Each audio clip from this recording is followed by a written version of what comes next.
Chapter 26, Section 3, War in Europe, 1942 to 1945. Britain's choice of strategy in early 1942 was clear. Already caught up in the battle against Rommel's forces, Churchill wanted the Allies to strike North Africa first. In contrast, the Soviet leader Joseph Stalin wanted an invasion of France to take pressure off his weakened army. Roosevelt's top military advisor, General George C. Marshall, also supported this option. But this plan had two problems. First, the U.S. Army did not have enough trained combat forces. That meant the exhausted British Army would have to do most of the fighting. Second, German U-boats were sinking ships at an alarming pace in the North Atlantic. Transporting masses of soldiers and supplies to a staging area in Britain would be a dangerous, perhaps disastrous process. In June, Roosevelt made his decision. U.S. forces would invade North Africa starting in the fall. Allies invade North Africa and Italy. In November 1942, Allied forces made sea landings in Morocco and Algeria. Led by the American General Dwight D. Eisenhower, they swept east into Tunisia. The Germans quickly sent reinforcements across the Mediterranean. Meanwhile, British forces stopped Rommel and forced him out of Egypt. Rommel's Africa Corps retreated west toward Tunisia, with the British in hot pursuit. American soldiers did their first fighting of the war in a series of battles in the winter of 1942 to 1943. The U.S. Second Corps, which saw much of the action in North Africa, benefited from the leadership of two generals, first George Patton and then Omar Bradley.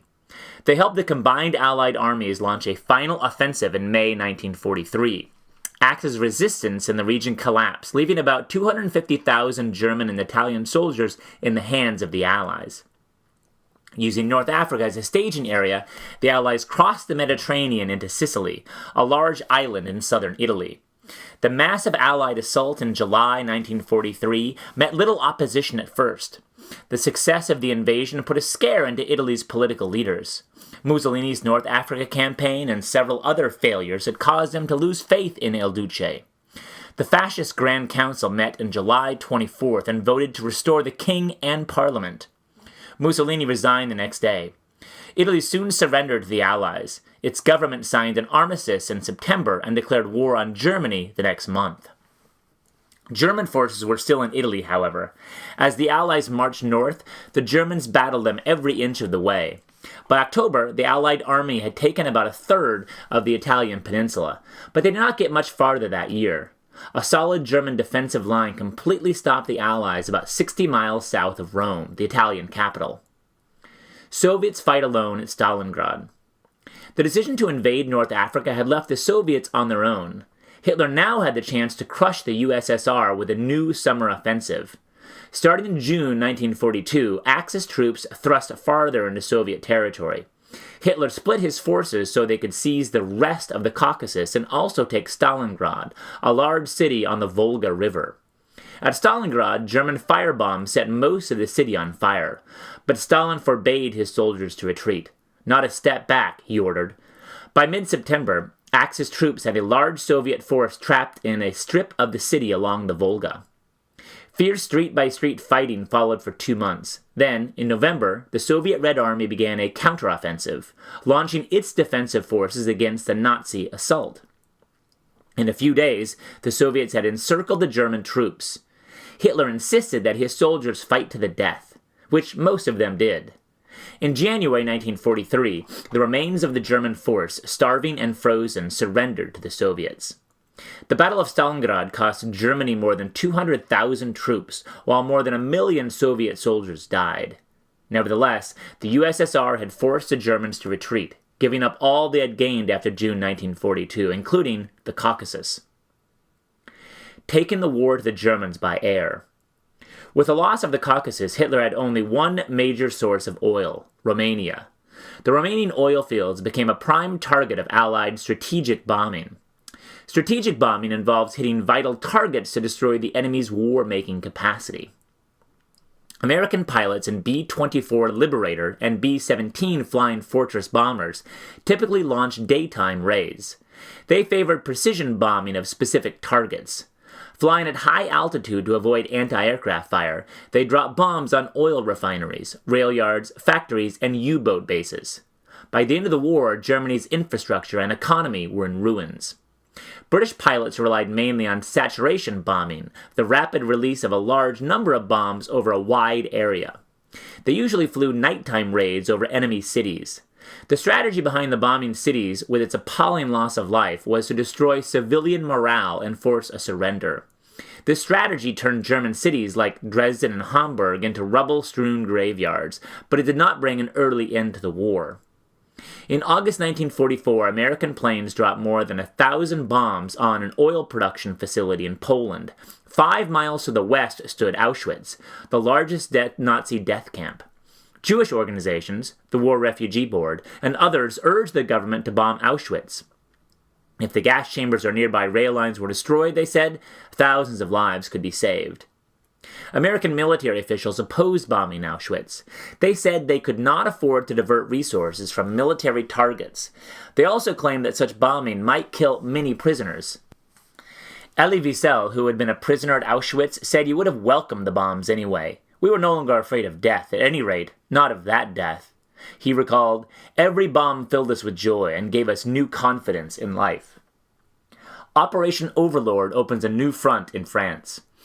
In the end, the Allies decided not to bomb Auschwitz because doing so would not hasten the end of the war. To meet that objective, the military focused most of its efforts in 1944 on the invasion of France. They codenamed this mission Operation Overlord. General Eisenhower directed the invasion. At his command were about 1,200 warships, 800 transport ships, 4,000 landing craft, 10,000 airplanes, and hundreds of tanks. Troops would cross the English Channel by ship and land on the beaches of Normandy in northern France. D-Day, the day the invasion began, was June 6, 1944. Eisenhower sent off his first wave of 156,000 troops with a message of hope. "You will bring about the destruction of the German war machine, the elimination of Nazi tyranny over the oppressed peoples of Europe, and security for ourselves in a free world." He knew that many of these men would not return. The landing craft unloaded Allied troops on Normandy's 5 beaches, while warships provided covering gunfire from offshore. German gun batteries took aim at the mass of invading soldiers, who, by now, were wading ashore, crawling along the sand and climbing the dunes and cliffs. One soldier later described his arrival at Omaha Beach, scene of the bloodiest fighting. "It seemed like the whole world exploded. There was gunfire from battleships, destroyers, and cruisers. The bombers were still hitting the beaches. As we went in, we could see small craft from the 116th Infantry that had gone in ahead, sunk. There were bodies bobbing in the water, even out 3 or 4 miles. Lieutenant Robert Edlin, from Gerald Astor, June 6, 1944, The Voices of D-Day. After the chaos of the landing, the soldiers regrouped. By the end of the first day, the Allies held the entire 59-mile section of the Normandy coast. In July, the American Army under General Bradley and the British Army under General Bernard Montgomery began a rapid sweep across France. In August, the Allies liberated Paris. In September, the first American GIs crossed the German border. Allies liberate Nazi concentration camps. As the Americans carried out the invasion of France, the Red Army chased a retreating German force out of the Soviet Union and into Poland. SS officials frantically tried to hide evidence of concentration camps in Poland. They cleared out many of the forced labor camps, marching prisoners westward and shooting any who fell behind. They also tried to dismantle some of the death camps, quickly killing the remaining prisoners. With the Red Army closing in on Auschwitz, the Nazis crowded about 60,000 Jews and others onto freight trains and shipped them west into Germany. The survivors ended up in camps such as Buchenwald and Dachau. Allied soldiers fighting their way through Germany stumbled upon concentration camps. These camps, though not as grim as the death camps of Poland, shocked the soldiers. The camps held thousands of slave laborers, starved to near death. Many of these living skeletons, too sick to even eat, died in the weeks after they were liberated. At Dachau, the smell of rotting flesh led GIs to 28 railway cars packed with dead bodies. They also uncovered evidence of medical research. SS doctors at the camp had carried out inhumane experiments on more than 3,500 prisoners. The Nazis had committed crimes so reprehensible that no word existed to describe them. In 1944, a Polish Jew coined the term genocide to refer to the systematic killing of a racial, political, or cultural group. The Nazis killed some 6 million Jews, or about 40% of the world's Jewish population. An existing word that meant sacrifice by fire, Holocaust was capitalized and applied to this massive slaughter. The Holocaust was a systematic state-sponsored persecution and murder of Jews and other minority groups by the Nazis. The war in Europe ends with Germany's surrender. When the Allies crossed from France into Germany, they met fierce resistance. By December 1944, their offensive had stalled. Hitler made plans to burst through the Allied lines in the wooded Ardennes region of Belgium, where the American forces were weakest. He launched his counteroffensive on December 16th. 8 German armored divisions smashed into the surprised Americans, creating a huge bulge in the American line. Allied air support and quick action by Patton's Third Army forced the Germans to withdraw by mid-January. The Battle of the Bulge was the last German offensive in the Western Front. By April 1945, the Red Army had fought its way through Poland and into Germany to the outskirts of Berlin. On April 30th, with advancing Soviet soldiers just a half a mile from his Berlin bunker, Hitler killed himself.